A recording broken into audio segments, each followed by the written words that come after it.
지난달 28일 125년 울릉도 사동항 인근의 52km 너비 30m 규모 활주로를 갖춘 울릉공항도 새롭게 들어서게 되는데요.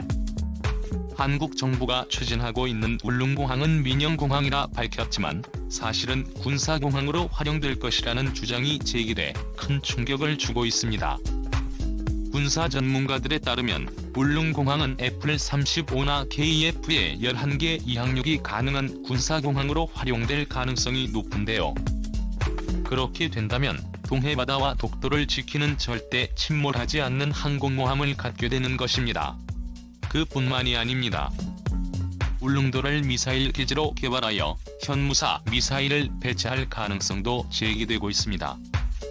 울릉공항은 울릉도의 동쪽 방파제 외곽 바다를 매립하여 건설되며 약 66만 33억 원의 사업비가 투입됩니다. 5인승 이하 소형 항공기만 2착륙이 허용되지만 서울에서 울릉도까지 총 7시간에 달했던 소요시간이 단 1시간으로 줄어들게 되는데요. 오는 2025년부터 울릉도의 하늘길이 열리게 됩니다. 울릉군민이 그토록 염원하던 꿈과 소망이 40년 만에 이루어지는 셈인데요. 군사기밀입니다. 알람 설정을 하시면 영상 업로드 시에 바로 시청하실 수 있습니다. 울릉공항은 단순히 교통의 편의만을 위한 것이 아니라 동해를 지키는 전초기지로서의 역할도 맡게 됩니다.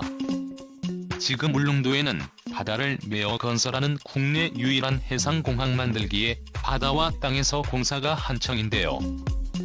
바다에서는 활주로 건설을 위한 바다 메우기 공사가 본격 시작됐고 육상에선 공항 조성을 위한 우회도로 터널 공사를 시작해 현재 14% 정도의 공정률을 보이고 있습니다. 이처럼 울릉공항 건설은 여느 공항 건설보다 어려운 난공사라고 할 수 있는데요. 그래서 당초 조종사들이 지형을 보고 항공기를 조종하는 비행 방식인 시계비행 시설에서 대기 정밀 절차로 운용해 결함률을 최소화하는 안전한 공항을 만들기로 했습니다.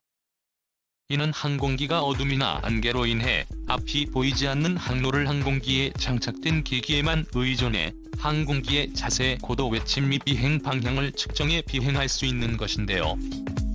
특히 태풍 등 높은 파도에 월파로부터 공항 시설물을 보호하기 위해 마루 높이를 3m로 상향하고 뇌파 안전성 강화를 위해 200 이상 최소 안전도를 확보하는 설계파를 적용하기로 했습니다.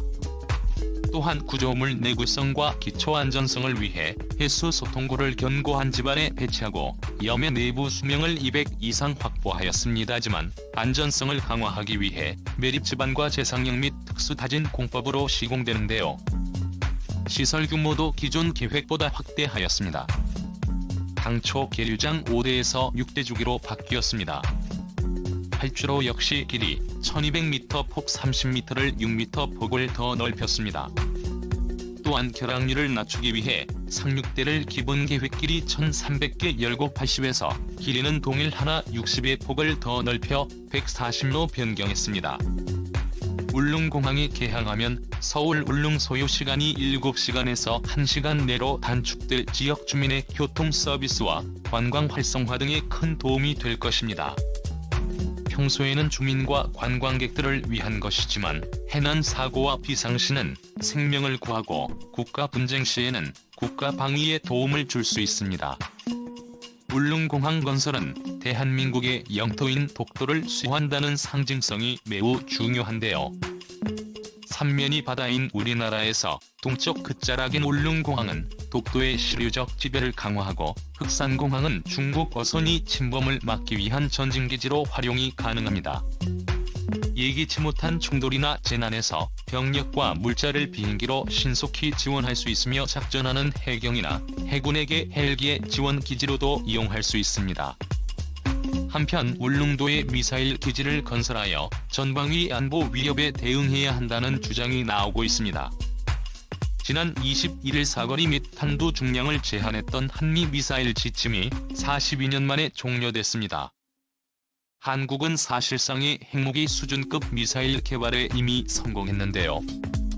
지난해 3월 시험 발사한 현무사는 마하 10 이상의 속도로 목표 지점을 타격하도록 설계됐습니다.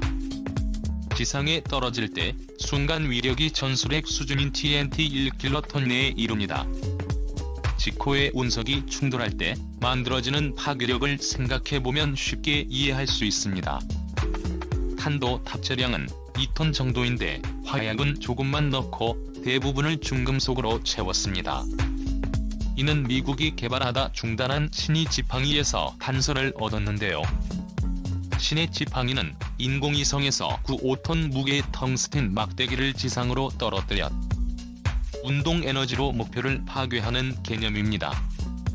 한국의 순항 미사일 개발도 세계적인 수준급에 도달했습니다.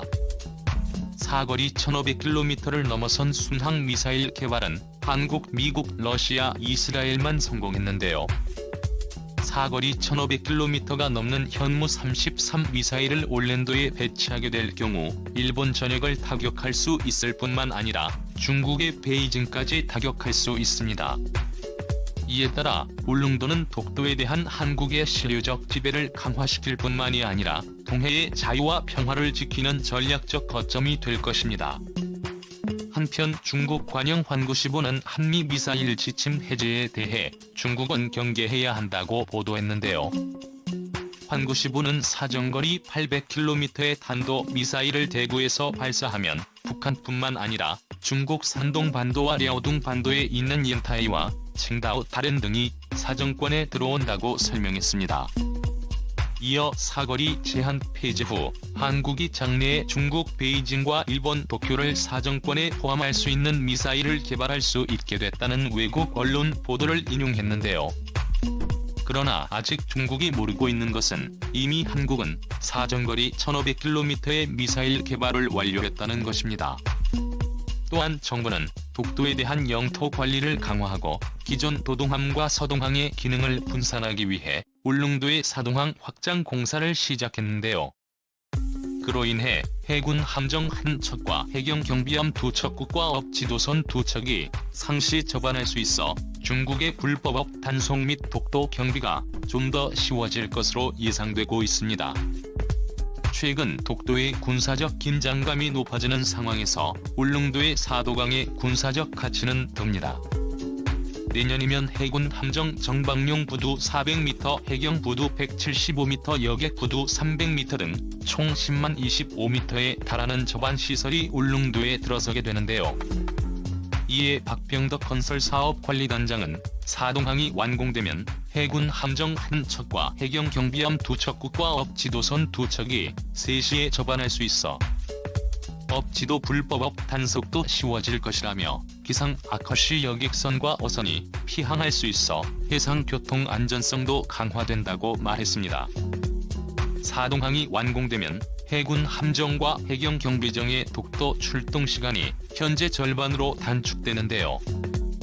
기존 죽변항에서 해경 함정이 출동하면 독도까지 약 5시간 50분이 소요됐지만 사동항에서는 독도까지 1시간 20분 만에 도착할 수 있습니다. 일본의 함정은 오키섬에서 독도까지 158km 거리를 약 2시간 50분 만에 항해할 수 있었습니다. 한국 함정이 일본 함정보다 3시간 늦게 도착하는 문제점을 개선할 수 있게 되는데요. 울릉도를 동해를 지키는 전초기지로 구축하여 다시는 일본이 독도 도발을 할 수 없도록 만들어야 합니다. 여러분의 소중한 의견을 남겨주세요. 알람 설정을 하시면 영상 업로드 시에 바로 시청하실 수 있습니다. 시청해주셔서 감사합니다.